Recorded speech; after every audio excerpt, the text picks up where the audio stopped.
Air pollution scientist Chrissy Stewart spends her mornings a little different than most people. That is on the roof of her office building. We collect a pollen sample every day in the morning. And then when you turn this on, this should start spinning. It rotates at 2,400 RPM.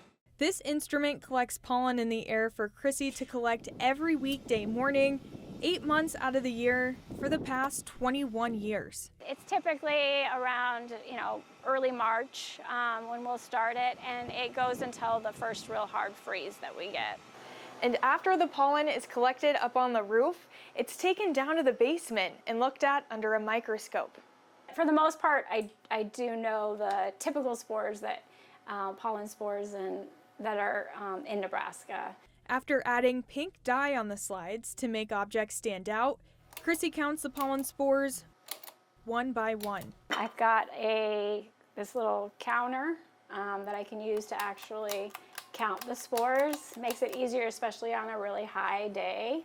Once the pollen count is done, the numbers are calculated to reveal the official pollen count for the day, which is categorized anywhere from low to very high. It's just kind of giving you that today's a moderate day or a high day, and a lot of times the high days people are most concerned with as possibly impacting their health.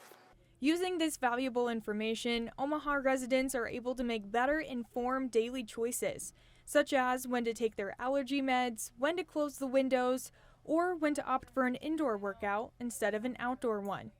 On your side, Jade Steffens, 6 News.